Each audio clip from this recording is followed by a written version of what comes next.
Pero syempre ngayon naman, Sandro, from usapang pagkain, dadako naman tayo sa galing at talento ng Pilipino. Alam mo, hindi lamang ang mga nagagandahang binibini ang may mga competition na ganito at talagang pinapakita nila yung kanilang talento. Alam mo ba, pati na rin mga matitipunong lalaki, lumalaban na rin ngayon dahil para maipakita ang kanilang husay at galing. Dahil ngayong umaga makikilala natin, nako Sandro, ito isang makisig at matipunong lalaki, ang representative ng Pilipinas for Mr. Global 2014. Siya po ay may taas na 6 feet, 23 years old, mula po sa Dumaguete City, Negros Oriental, Political Science in Saliman University, First Prince Hari ng Negros, First Runner-up Mr. International Philippines 2013, Philippines Official Candidate for the Mr. Global 2014 pageant in Bangkok, Thailand. Let us all welcome Wilfred Martinez Plasencia Jr.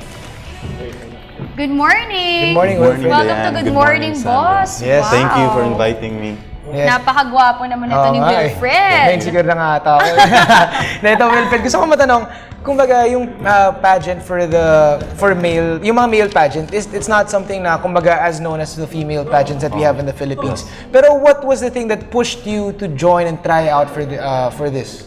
At first, it was interest to be in this field, but people keep approaching me that I have the potential and my communication skills is very useful in this field. So that's why I was pushed through to join pageants. Okay. And I began to love it and became my passion to do so because I can help in promoting my advocacy. I can help other people in this field. So what's your inspiration?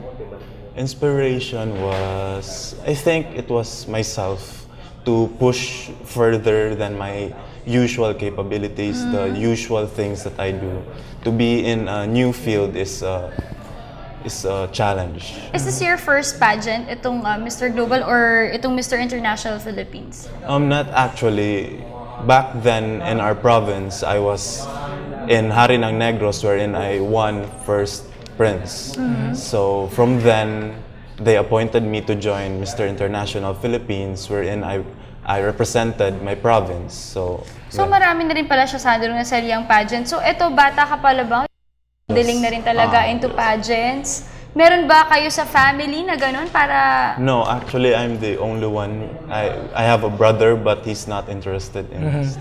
So ikaw, you started out at a young age doing pageants.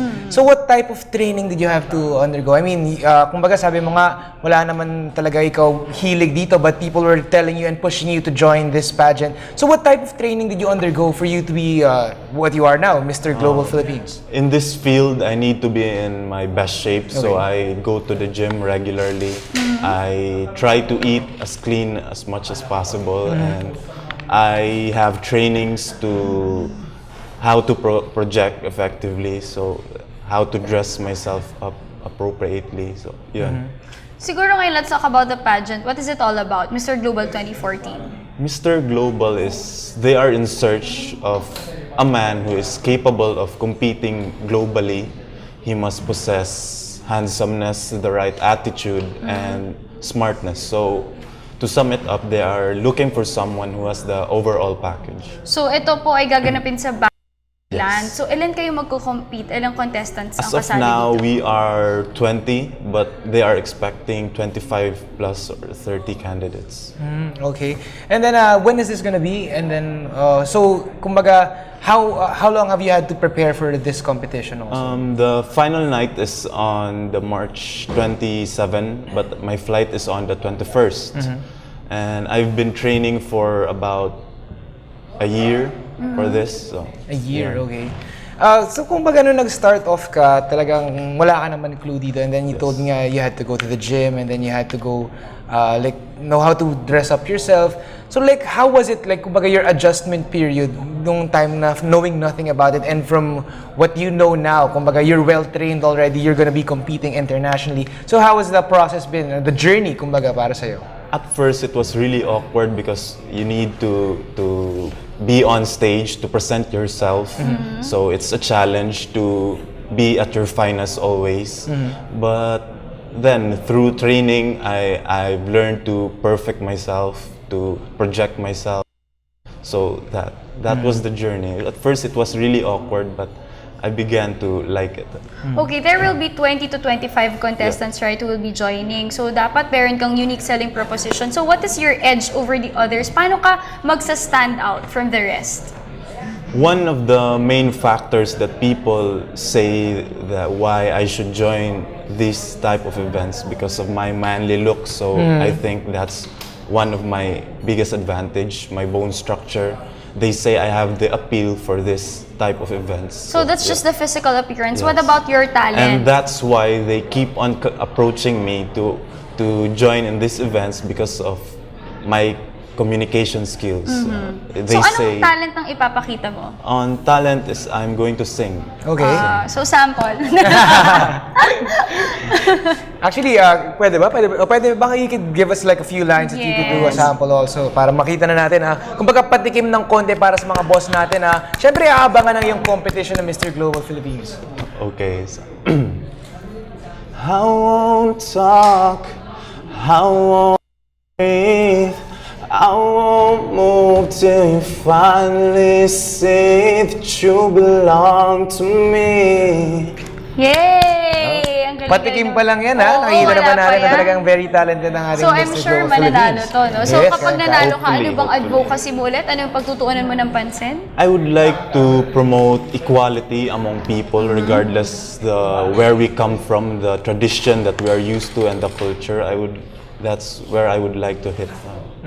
Okay, this is another question kasi you were saying kanina na kumbaga meron kang talent and then people were telling you you look good, you're very manly. But when it comes to like, alam natin na kumbaga it's not all about looks, it has to be about the brains. And you said you had communication skills naman. Pero how do you train for this naman, kumbaga yung question and answer portions ng competitions mo? I read a lot, the current events, I must be updated, and on training, they keep on asking me questions, random questions, so that I can effectively improve my communication skills. Then So, baka pwede tayo mag-sample, meron tayong mga question and answer. Gusto ko lang muna malaman, Sandro, kasi I'm just wondering, no? So, you won Mr. International Philippines. So, what was your winning answer? Gusto namin marinig. The winning answer was, first the question was, what can women learn from men? I can't really remember the exact answer. Just the but, gist na lang siguro it's something like women, not only women but men should learn to support one another because in the society no one is above it. We must work together for it to effectively work. So parang ganun sa mga that. Kung baka meron Ikaw kang sample mag-sample ka question.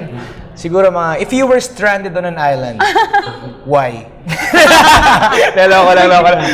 Wala na ako tanong. Hindi, ito na lang, syempre, Sandro, pinakagustong malaman ng mga viewers natin. May girlfriend ka na ba?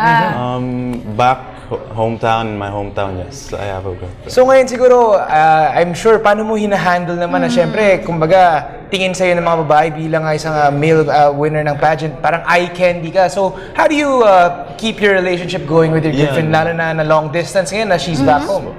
That's one of the sacrifices, unfortunately, but I've been handling it quite well, so I think we're fine. Alright, at syempre, paano ka ba namin masusuportahan? You can visit the page on Facebook, Mr. Global 2014 pageant. Actually, there is a voting online.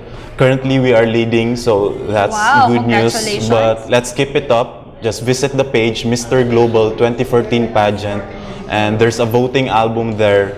Click the My Picture Philippines and just like the picture. Alright, congratulations in Thank you. advance. Thank you. Good luck, mabuhay Thank you. ka. At ayan po, thank you so much for joining us this morning. That was Wilfred Plasencia Jr., representative po for Mr. Global 2014. Thank you and good luck talaga with your advocacies also as well and in your journey bilang representative ng Philippines. Thank you po.